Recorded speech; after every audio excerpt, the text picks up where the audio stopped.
नमस्कार मित्रों, आपका स्वागत है विचार और अभिव्यक्ति के इस नए अंक। जैसा कि पिछले अंक में हमने बात की थी कि अमेरिका ने इस विश्व को पिछले कुछ समय में आर्थिक, सांस्कृतिक, राजनीतिक हर तरीके से प्रभावित किया है।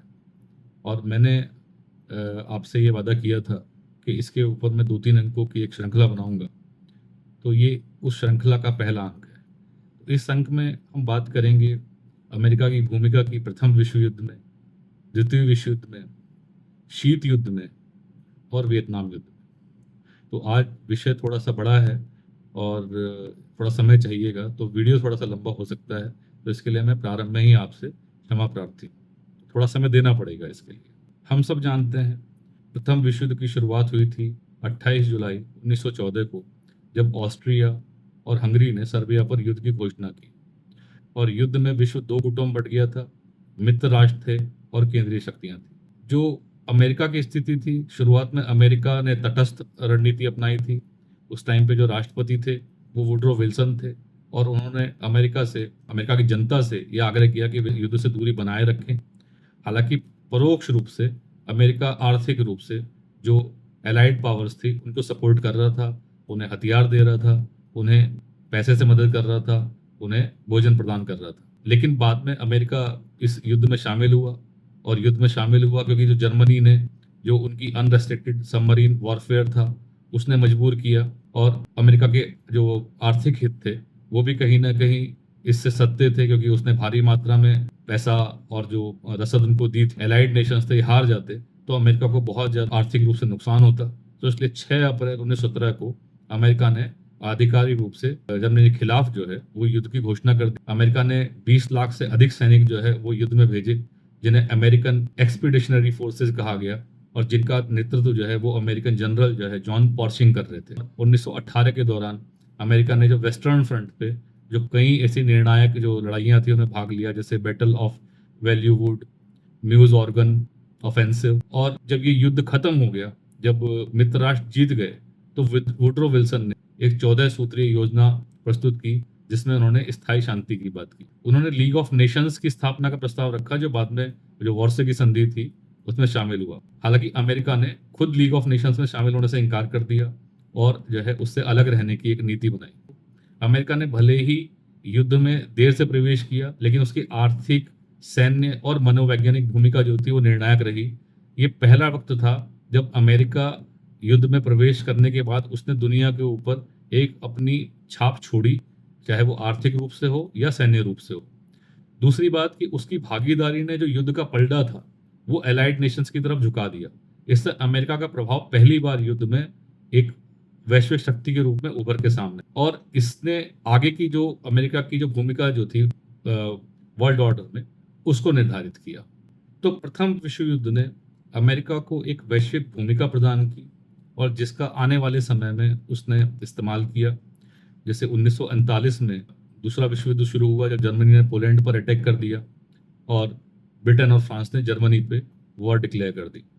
अमेरिका ने फिर दोबारा से वही पॉलिसी अपनाई कि हम तटस्थ रहेंगे, हम न्यूट्रल रहेंगे, क्योंकि अमेरिका में उस टाइम पे काफ़ी सारी जो घरेलू समस्याएं थी, रिसेशन चल रहा था, इकोनॉमिकली वो लोग जो है बहुत वीक थे उस टाइम। तो जैसे पहला इन्होंने किया था कि इनकी स्टार्टिंग में भूमिका जो थी वो तटस्थ थी, और उन्होंने कहा कि हम जो है सिर्फ हथियार, ईंधन, भोजन और सैन्य सहायता प्रदान करेंगे जो आपके एलाइड नेशन हैं उनको। लेकिन बाद में जब पर्ल हार्बर पर अटैक हुआ 7 दिसंबर 1941 को, और उसके तुरंत बाद अमेरिका ने जो है जापान पे युद्ध घोषित कर दिया।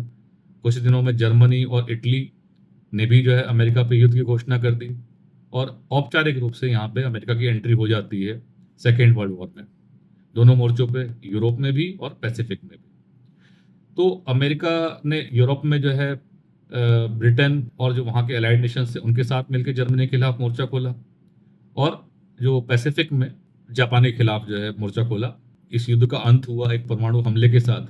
6 अगस्त 1945 को अमेरिका ने हिरोशिमा पर पहला परमाणु बम गिराया, और 9 अगस्त 1945 को दूसरा परमाणु बम नागासाकी पर गिराया गया।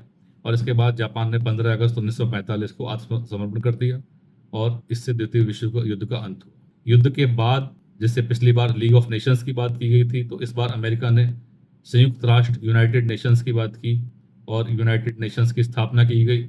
और इस बार अमेरिका एक बहुत बड़ी महाशक्ति के रूप में उभरा, राजनीतिक रूप से, सैन्य रूप से और आर्थिक रूप से। तो यहाँ से अमेरिका का उद्भव शुरू हुआ। प्रथम विश्व युद्ध ने, अगर हम कहें, तो अमेरिका के वैश्विक परिदृश्य में एक उत्थान की भूमिका तैयार की थी, और द्वितीय विश्व युद्ध ने अमेरिका को एक वैश्विक नेता के तौर पर स्थापित कर दिया, जहां उसकी सैन्य ताकत, राजनीतिक ताकत और आर्थिक ताकत पूरे विश्व ने देखी।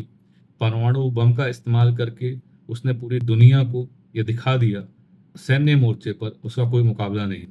तो प्रथम विश्व युद्ध और द्वितीय विश्व युद्ध दोनों में आप कुछ सिमिलरिटीज देखते होंगे कि पहले अमेरिका न्यूट्रल था और बाद में अमेरिका उन युद्धों में शामिल हुआ। ये ऐसा नहीं है कि ये खाली एक संयोग है, ये अमेरिका की एक नीति थी। शुरू में वो तटस्थ रहा और बाद में उसने ये दिखाया कि उसको मजबूरी वश उन युद्धों का भाग बनना पड़ा, और वहां पर उसने परमाणु बम तक का उपयोग करने में कभी कोई संकोच नहीं दिखाया, ना केवल एक बार बल्कि दो दो बार किया।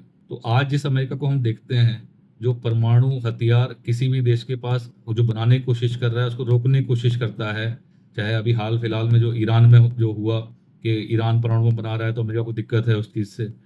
तो दुनिया का एकमात्र ऐसा देश जिसने ये जो दौड़ थी परमाणु की ये शुरू की, वो अमेरिका था। उसका इस्तेमाल करने वाला जो देश सबसे पहले था और आखिरी देश था, वो अमेरिका था। और ये अमेरिका आज बात करता है मानवाधिकारों की।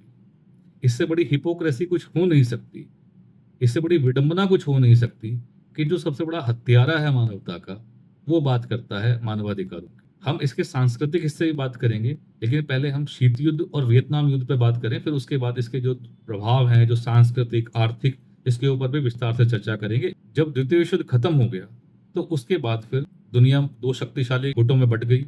एक था अमेरिका का और उसके जो जो पूंजीवादी समर्थक थे, दूसरा सोवियत संघ, उस टाइम का यूएसएसआर, और उसके साम्यवादी समर्थक। तो एक तरीके की एक कोल्ड वॉर स्टार्ट हो गई, जो सीधा सैन्य युद्ध नहीं था लेकिन युद्ध जैसी स्थिति थी। इसमें हथियारों की दौड़, जासूसी, प्रचार, प्रॉक्सी वॉर्स और अपने अपने प्रभाव क्षेत्र का विस्तार जो है वो शामिल था। ये जो शीत युद्ध चला, ये 1947 से लेके 1991 तक यही स्थिति रही। अमेरिका की जो जासूसी एजेंसी थी CIA, उसने विभिन्न देशों में जाकर जो साम्यवादी देश थे वहाँ पर अपने ऑपरेशंस चलाए। उन ऑपरेशंस के माध्यम से उन्होंने कोशिश की कि वहाँ साम्यवाद का प्रचार प्रसार ना हो सके, किसी भी तरीके से साम्यवाद को फैलने का जहाँ पे भी खतरा उनको दिखाई दिया उसको रोकने के लिए वित्तीय सहायता प्रदान की गई। वहाँ के नेताओं को प्रभावित किया गया आर्थिक प्रलोभन दे दे के, और वहाँ पर उन्होंने हर वो हथकंडा अपनाया जिससे किसी भी तरीके से साम्यवाद को फैलने से रोका जा सके। इसके लिए उन्होंने दो डॉक्ट्रिन्स उस टाइम पे लेके आए। एक था ट्रूमैन डॉक्ट्रिन, जिसमें उन्होंने घोषणा की, अमेरिका ने घोषणा की कि वह किसी भी देश की मदद करेगा जहां साम्यवाद फैलने का खतरा हो, और इसके अंतर्गत ग्रीस और तुर्की को उस टाइम वित्तीय सहायता दी गई। और दूसरा प्लान था मार्शल प्लान, कि यूरोप के देशों को आर्थिक सहायता देकर उन्हें साम्यवाद से बचाने की कोशिश की गई। यह योजना अमेरिका की इस प्लान का हिस्सा थी कि किसी भी तरीके से यूरोप में साम्यवाद फैलने ना पाए। इसके अलावा नाटो बनाया गया 1949 में। 12 देशों के साथ अमेरिका ने मिलकर यह सैन्य गठबंधन बनाया। इसका उद्देश्य भी यही था कि साम्यवादी देशों से बचाव हो सके, और ये देश एक दूसरे के साथ सैन्य गठबंधन में है तो कल को किसी संघर्ष की स्थिति में ये एक दूसरे का साथ दे सकें। इस शीत युद्ध का एक बहुत बड़ा परिणाम ये भी हुआ कि एक हथियारों की होड़ शुरू हो गई। अमेरिकी सेना पहले ही परमाणु हथियार बना चुकी थी, अब उन्होंने इसको और बड़े स्तर पर बनाना शुरू कर दिया। एक हथियारों की दौड़ शुरू हो गई, और तत्कालीन सोवियत संघ ने भी अपनी तरफ से जितना प्रयास वो कर सकते थे, उन्होंने इंटरकॉन्टिनेंटल बैलिस्टिक मिसाइल्स हुई, हाइड्रोजन बम हुए, स्ट्रेटेजिक डिफेंस इनिशिएटिव्स शुरू किए, SDI शुरू किए, और परमाणु बमों की तो एक पूरी श्रृंखला ही उन्होंने बनाई। और दोनों देश इस रेस में लगे रहे कि किसके पास ज़्यादा विध्वंसक, ज़्यादा संख्या में परमाणु हथियार हो। इसी का एक पहलू अंतरिक्ष में जो प्रतिस्पर्धा स्टार्ट हुई वह भी थी। सोवियत संघ ने स्पुतनिक लॉन्च किया 1957 में, और 1969 में नील आर्मस्ट्रॉन्ग चंद्रमा पर उतरे और अमेरिका ने अपनी तकनीकी श्रेष्ठता साबित की। तो ये होड़ न केवल धरती पे थी, ये होड़ लगातार धरती से लेके अंतरिक्ष तक भी थी। इस बीच में कई सारे प्रॉक्सी वॉर्स लड़े गए, जैसे कोरिया का युद्ध हुआ 1950 से 53 तक। दक्षिण कोरिया को साम्यवाद से बचाने के नाम पे हस्तक्षेप किया अमेरिका ने। इसी तरीके से वियतनाम युद्ध हुआ 1955 से 1975 तक। साम्यवादी वियतनाम से लड़ने के नाम पे अमेरिकी सहायता भेजी गई। और अफगानिस्तान 1979 टू 89 सोवियत विरोधी मुजाहिदों को CIA ने सहायता दी। इस काल में गुप्तचर गतिविधियां अपने शीर्ष पे थी, जहां जो देश अमेरिका की विचारधारा से संबद्ध नहीं थे या सहमत नहीं थे, वहां पे तख्ता पलट की कोशिशें हुई। जैसे क्यूबा में फिदेल कास्त्रो को हटाने के लिए गुप्त अभियान चलाए गए, और एक ने कई बार ये अभियान चलाए गए। प्रचार युद्ध की बात मैं अगर कहूँ तो अमेरिका ने साम्यवाद को तानाशाही और पूंजीवाद को स्वतंत्रता का प्रतीक बताकर प्रचार किया। रेडियो, फिल्मों, किताबें, शिक्षा, इन सब के जरिए साम्यवादी विचारधारा का विरोध किया गया। अगर आप उस जमाने की जो मूवीज हैं अमेरिका की आप देखेंगे तो उसके अंदर आपको साफ दिखाई देगा कि वो साम्यवादी विचारधारा का विरोध करने के लिए हर हथकंडा उसके अंदर अपनाया गया। आर्थिक दबावों और प्रतिबंधों का प्रयोग भी किया गया। जो भी देश सोवियत समर्थक थे उन पर व्यापारिक प्रतिबंध लगाए गए। IMF और वर्ल्ड बैंक जैसी संस्थाओं के जरिए अपनी वैश्विक आर्थिक पकड़ बनाई गई, और ये सब अमेरिका के द्वारा किया गया पूरे विश्व को अपने कब्जे में लेने के लिए, साम्यवाद को रोकने के नाम पे। कूटनीतिक और सामरिक वार्ताएं उस टाइम पर की गई। सिर्फ ये दिखावा थी कि परमाणु हथियारों की संख्या को सीमित रखने के लिए समझौते किए जा रहे हैं, लेकिन हकीकत ये थी कि ये समझौते किए जरूर गए, लेकिन अमेरिका ने कभी अपने परमाणु कार्यक्रम के ऊपर किसी तरीके से रोक नहीं लगाई, उसको शांति के नाम पे। जबकि मैंने जैसा पहले कहा, अकेला देश है जिसने परमाणु बम यूज किए हैं, लोगों को मारा है परमाणु हथियारों से, लेकिन उसके बावजूद भी वो बात करता है मानवाधिकारों की और शांति की।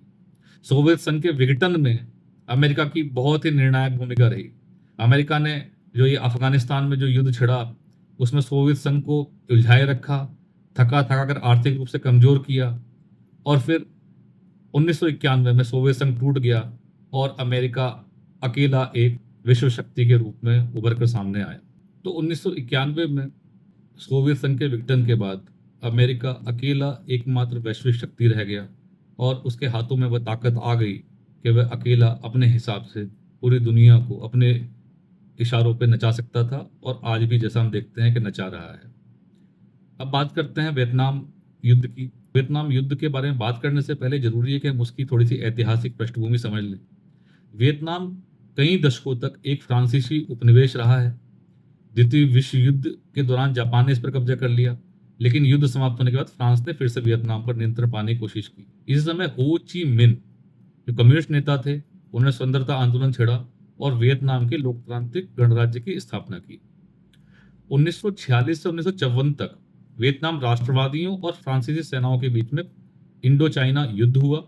इस युद्ध में फ्रांस को हार का सामना करना पड़ा, और 1954 में जेनेवा समझौता हुआ, जिसके तहत वियतनाम को दो हिस्सों में बांट दिया गया। उत्तर वियतनाम जो हो चिन मिन के नेतृत्व में कम्युनिस्ट शासन में था, और दक्षिणी वियतनाम जो अमेरिका समर्थित पूंजीवादी शासन में था। यह विभाजन अस्थायी रहा। 1956 के में चुनावों के माध्यम से देश को पुनः एकजुट करने की योजना हुई, लेकिन दक्षिण वियतनाम के जो शासन थे, जो अमेरिका के समर्थित पूंजीवादी थे, उन्होंने चुनाव का बहिष्कार किया, क्योंकि उन्हें उत्तर वियतनाम में जो हो चिन मिन थी उनकी लोकप्रियता से डर था। द्वितीय विश्व युद्ध के बाद अमेरिका लगातार इस प्रयास में था कि साम्यवादी शासन ना पड़ने पाए, और जो उत्तरी जो वियतनाम था वहां पर साम्यवादी सरकार थी, तो अमेरिका को इससे शुरुआत में ही दिक्कत थी, और वो चाहते थे कि ये साम्यवादी सरकार हटे। तो अमेरिका ने शुरुआत में जो दक्षिणी वियतनाम था उसको कोई प्रत्यक्ष सैनिक सहायता तो नहीं दी, और उसके बाद सैन्य सलाहकारों और आर्थिक सहायता के माध्यम से दखल देना शुरू किया। अगस्त 1964 में गल्फ ऑफ टॉकिन की घटना हुई। अमेरिका ने दावा किया कि उत्तर वियतनाम की नौका ने अमेरिकी युद्धपोतों पर हमला किया, और बाद में पता चला कि ऐसा कोई हमला था नहीं, लेकिन इसको आधार बनाकर gulf of token resolution pass करवा दिया गया, और इस तरीके से अमेरिकी राष्ट्रपति को युद्ध की पूरी छूट मिल गई। इसके बाद अमेरिका ने ऑपरेशन रोलिंग थंडर शुरू किया, जिसमें उत्तर वियतनाम पे भारी बमबारी की गई, और करीब 5 लाख तक सैनिकों की संख्या पहुंच गई थी 1969 तक, जो वहां पर तैनात किए गए। इस युद्ध में अमेरिका को असफलता मिली। असफलता इसलिए मिली क्योंकि वियतनाम के लोगों के अंदर ये भावना थी कि एक वियतनाम होना चाहिए, और वे समझते थे कि अमेरिका जो कर रहा है उसके वियतनाम का किसी तरीके का कोई लाभ नहीं होने वाला। तो वहाँ के जो लोग थे उन्होंने गुरिल्ला रणनीति अपनाई। छोटे समूहों में वो छिपकर हमले करते थे, जंगलों, सुरंगों, गांवों का इस्तेमाल करते थे। जबकि अमेरिका आज की तारीख में तो जीपीएस है, उस टाइम पे ऐसी कोई व्यवस्था नहीं थी कि उनको पता चल पाता। तो वो अमेरिका को के सैनिकों को जगह पहचानने में और कहाँ से हमला होगा, क्योंकि टेक्नोलॉजी इतनी थी नहीं, तो इसलिए बहुत दिक्कत होती। अमेरिका के इतने ज्यादा सैनिक वहां पे मारे गए। 1973 में जो है पेरिस शांति समझौता हुआ, अमेरिकी सैनिकों की वापसी हुई, और 30 अप्रैल 1975 को उत्तर वियतनाम की सेना ने साइगोन पे कब्जा कर लिया। दक्षिण वियतनाम का अंत हुआ और वियतनाम एक कम्युनिस्ट कंट्री बना। इस युद्ध का परिणाम क्या हुआ? इस युद्ध का परिणाम ये हुआ कि अमेरिका के 58,000 से अधिक सैनिक मरे, लाखों घायल हुए, अरबों डॉलर खर्च किए, कोई जीत नहीं मिली। और ये भी बात सच है कि इस युद्ध से अमेरिका की प्रतिष्ठा को एक गहरा आघात पहुंचा। वियतनाम को तो खैर बहुत ज्यादा नुकसान हुआ, 20 लाख नागरिक और 11 लाख सैनिक मरे, ये अनुमान है। पूरे पर्यावरण, कृषि भूमि, आर्थिक रूप से, सांस्कृतिक रूप से ऐसी चोट पहुंची कि सब बर्बाद हो गया। और वियतनाम अभी भी उभरने की कोशिश कर रहा है। दशकों तक गरीबी रही, पुनर्निर्माण के लिए देश प्रयासरत रहा, और अंतर्राष्ट्रीय अलगाव भी वियतनाम को झेलना पड़ा। मित्रों, वियतनाम युद्ध केवल एक सैन्य संघर्ष नहीं था, यह अमेरिका की विश्व में दादागिरी का प्रथम उदाहरण था कि अमेरिका को लगता था कि साम्यवाद विश्व के लिए हानिकारक है, और उसको दूर रखने के लिए किसी भी देश से वह किसी भी हद तक जाने के लिए तैयार था। यह विचारधाराओं, रणनीतियों और मानवता के बीच युद्ध था। अमेरिका जो लोकतंत्र और मानवाधिकारों का संरक्षक बनने का दावा करता था, वो एक छोटे से देश की संप्रभुता को रौंदता हुआ नजर आया। तो अभी तक हमने बात की प्रथम विश्व युद्ध की, द्वितीय विश्व युद्ध की, शीत युद्ध की और वियतनाम युद्ध। इन सब युद्धों में आपने देखा, और खासतौर पर वियतनाम युद्ध में हमने देखा कि अमेरिका एक छोटे से देश को, उसकी संप्रभुता को रौंदने पे आमादा था। लाखों सैनिक उसने भेज दिए, वहां के लाखों नागरिकों की हत्या की गई, वो उसको आर्थिक, सांस्कृतिक रूप से पूरी तरह बर्बाद कर दिया गया। ये तो बात हुई युद्ध की। अब बात करते हैं सांस्कृतिक रूप से। अमेरिका का जो फिल्म उद्योग है वो विश्व के सबसे बड़े फिल्म उद्योग में से एक है, या कहें कि सबसे बड़ा फिल्म उद्योग है। इसको हॉलीवुड के नाम से जानते हैं। ये हॉलीवुड जो अमेरिका की विचारधारा है उसी को पुष्ट करते हुए उसी तरह की वहां पे वो पिक्चरें बनाते हैं, मूवीज बनाते हैं, और उसमें अमेरिका को श्रेष्ठ दिखाने की कोशिश करते हैं और दूसरे देशों की संस्कृतियों को अपने से हीन दिखाने की कोशिश करते हैं। उनका प्रचार तंत्र इतना मजबूत है कि वो प्रचार के माध्यम से पूरी दुनिया में उन मूवीज को पहुंचाते हैं, और वहां के लोगों में एक तरह की हीन भावना जगाने की कोशिश करते हैं। और बहुत सारे लोगों में ये हीन भावना आती भी है कि अमेरिका देखो कितना श्रेष्ठ है, हमारे देश में तो ये भी नहीं है, हमारे देश में तो ये भी नहीं है। वहां की घटिया से घटिया विचारधारा को भी इस तरीके से महिमा मंडित करके प्रदर्शित किया जाता है कि इतनी चकाचौंध को देख के कोई भी व्यक्ति, चाहे वो किसी भी देश का हो, वो कंफ्यूज हो जाता है, और उसको लगने लगता है कि हमारे देश में तो ना तो इतनी आज़ादी है, ना इतना सुख सुविधा है, ना आर्थिक रूप से हम इतने संपन्न हैं। दूसरा, डॉलर की दादागिरी। आर्थिक रूप से, अगर हम आर्थिक रूप से बात करें तो डॉलर की दादागिरी। ब्रिक्स देश जो ब्रिक्स संगठन जो बना है, ये ब्रिक्स संगठन जो बना है, ये 4-5 देशों ने मिलकर अपना, चाहे ब्राजील हुआ, आपका रशिया हुआ, भारत हुआ, चाइना हुआ और साउथ अफ्रीका हुआ। ये जो देश जो साथ में आए हैं, ये देश इसलिए साथ में आए हैं ताकि ये आपस में आप एक कॉमन मुद्रा के थ्रू आपस में व्यापार कर सकें, जो उनके साझा हित हैं उन साझा हितों की रक्षा कर सकें। इस पर भी अमेरिका को दिक्कत है। अमेरिका का कहना यह है कि ये डॉलर को जो है वो नीचे गिराने के लिए देश साथ में आए हैं, और अगर ये दो देश साथ में से नहीं हटते, या इस तरह का ये जो उन्होंने मंच बनाया है इसको नहीं खत्म करते, तो अमेरिका इनके ऊपर प्रतिबंध लगाएगा। अमेरिका की दादागिरी आज इस हद तक बढ़ चुकी है कि कोई देश किस देश से क्या खरीदेगा, कोई देश किस देश को क्या बेचेगा, ये अमेरिका तय करना चाहता है।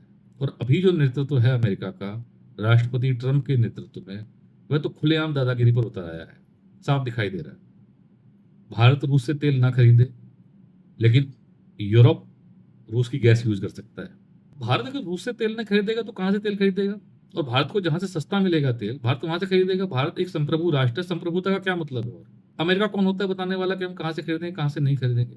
क्या अमेरिका हमसे पूछ के करता है कोई चीज? अमेरिका पाकिस्तान के साथ तेल का समझौता कर रहा है, कह रहा है कि भारत पाकिस्तान से तेल खरीदेगा। ये खुली दादागिरी दिखाने वाली बात है। उन्हें एक यहाँ पे सैनिक अड्डे की जरूरत है दक्षिण एशिया में, जो पाकिस्तान को मुहैया कराता है। और अब चूंकि भारत उनकी बात नहीं मान रहा है, तो अब वो धमकी देने के लिए पाकिस्तान को इस्तेमाल कर रहे हैं। लेकिन ये भी सच है कि ये जो नेतृत्व है अमेरिका का, ये नहीं जानता कि भारत अब उस युग में नहीं है कि जहां पे वो अमेरिका की दादागिरी स्वीकार करे। भारत एक विश्व शक्ति है और भारत अपनी बात कहने और मनवाने का दम रखता है। आर्थिक प्रतिबंध पहले भी लगाए गए थे जब हमने पोखरण में परमाणु विस्फोट किए थे। भारत को कोई फर्क नहीं पड़ा था उस टाइम भी, भारत को अभी कोई फर्क नहीं पड़ेगा। लेकिन यहाँ जो ये विषय मैं आज आपके साथ में डिस्कस कर रहा हूँ, ये खाली भारत के परिप्रेक्ष्य में नहीं है, ये पूरे विश्व के परिप्रेक्ष्य में है। और अगर आपको याद हो पिछले अंक में जब मैंने कहा था कि हम वैश्विक औपनिवेशवाद की तरफ बढ़ रहे हैं, अब वो जमाना तो नहीं रहा कि कोई देश सेना लेके चल रहा है दूसरे देश पे कब्जा करके उसे उपनिवेश बना ले। परमाणु हथियारों का जमाना है और कोई भी देश दूसरे देश को, अभी देख रहे हैं हम रूस यूक्रेन पे 3 साल हो गए लड़ते हुए, कुछ कर नहीं पा रहा है उसका। हालांकि हमें पता है कि यूरोप और अमेरिका साथ में, उसके एक कारण ये भी है। लेकिन अब वो जमाना तो नहीं है। तो अब क्या जमाना है? अब है आर्थिक रूप से गुलाम बनाने का। जब भारत एक क्लोज्ड इकोनॉमी था, उस जमाने में अमेरिका को, विश्व संगठनों को ये प्रॉब्लम थी कि भारत को ओपन क्यों नहीं है, भारत को ओपन होना चाहिए। और उस समय इन लोगों का जो विचार था, वो विचार ये था कि भारत अगर ओपन होता है तो बाहर की कंपनियां आएंगी, अमेरिका कंपनियां आएंगी, यूरोप की कंपनियां आएंगी और वो यहाँ पे हिंदुस्तानी कंपनियों को खत्म कर देंगी, फ्लड कर देंगी मार्केट्स को, और यहाँ की कंपनियों का मुकाबला कर नहीं पाएंगी। लेकिन हुआ उल्टा। यहाँ की कंपनियों ने ना केवल मुकाबला किया भारतीय कंपनियों ने, बल्कि अमेरिका में जाकर उन्होंने अपने उपभोक्ता बनाए और अमेरिका में भी मुकाबला कर रही है उनका। तो अब अमेरिका बेईमानी पे उतर आया है, यूरोप बेईमानी पे उतर आया है कि हम आपके ऊपर टैरिफ लगाएंगे। टैरिफ तो अगर लगाने थे इतने टैरिफ, तो फिर ये नाटक की क्या जरूरत थी कि मुक्त अर्थव्यवस्था ये और वो। आप अपने घरेलू उद्योगों को प्रेशर देना चाहते हैं तो खोल के दीजिए। लेकिन ये फिर ये नाटक तो बंद करिए, जो ये आप जो नाटक करते हैं पूरी दुनिया के सामने। ओपन इकोनॉमी, बेसिकली आप करना क्या चाहते हैं? प्रोटेक्शन देना चाहते हैं उनको, दीजिए प्रोटेक्शन।